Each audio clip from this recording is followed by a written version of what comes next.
Article की series में आज हम बात करने वाले आर्टिकल 32 के बारे में। अनुच्छेद 32 संवैधानिक उपचारों से जुड़ा हुआ है, राइट टू कॉन्स्टिट्यूशनल रेमेडीज से जुड़ा हुआ है। क्या मतलब है इसका?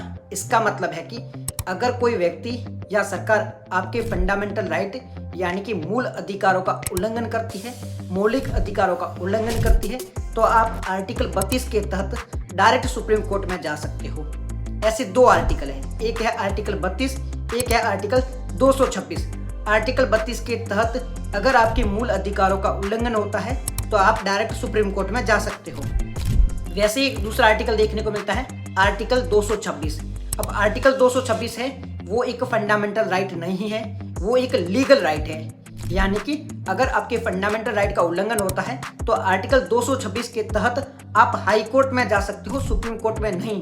परंतु आर्टिकल 32 है वो एक फंडामेंटल राइट है। अगर आपके फंडामेंटल राइट का उल्लंघन होता है तो आप आर्टिकल 32 के तहत डायरेक्ट सुप्रीम कोर्ट में जा सकते हो। और सुप्रीम कोर्ट इस मामले में 5 प्रकार की रिट इश्यू करता है। कौन कौन सी रिट होती है? पहली रिट होती है हेबियस कॉर्पस। हेबियस कॉर्पस में क्या होता है? जब किसी व्यक्ति को बिना किसी अपराध के पुलिस के द्वारा अरेस्ट किया जाता है तो सुप्रीम कोर्ट है वो आदेश जारी कर सकता है कि इस व्यक्ति को क्यों अरेस्ट किया गया है, आप ये बॉडी हमारे सामने लेके आओ। यानी कि ये बॉडी हमारे सामने लेके आओ, इसके लिए हेबियस कॉर्पस रिट जारी की जाती है। दूसरी रिट होती है मैंडमस। मैंडमस का मतलब होता है आदेश देना, वी कमांड यू। यानी कि सुप्रीम कोर्ट आदेश देता है जब कोई सरकारी संस्थान, सरकारी इंस्टीट्यूट अपना काम सही से नहीं कर रहा हो, तब सुप्रीम कोर्ट आदेश देता है कि हम आपको आदेश देते हैं कि आप अपना काम ढंग से करो। तीसरी रिट होती है प्रोहिबिशन। प्रोहिबिशन का मतलब होता है रोक लगाना।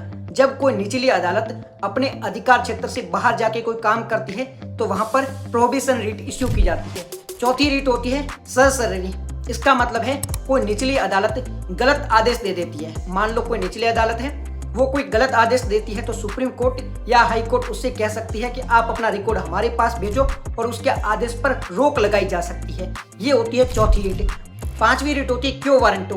क्यो वारंटो का मतलब होता है आप किस अधिकार से इस पद पर बने हुए हो। यानी कि गवर्नमेंट कोई अधिकारी है वो फर्जी तरीके से उस पद पर बना हुआ है, तो इसके लिए सुप्रीम कोर्ट और हाई कोर्ट है वो क्यो वारंटो रिट इश्यू करती है और कहती है कि आप बताओ आप किस अधिकार से इस पद पर बने हुए हो।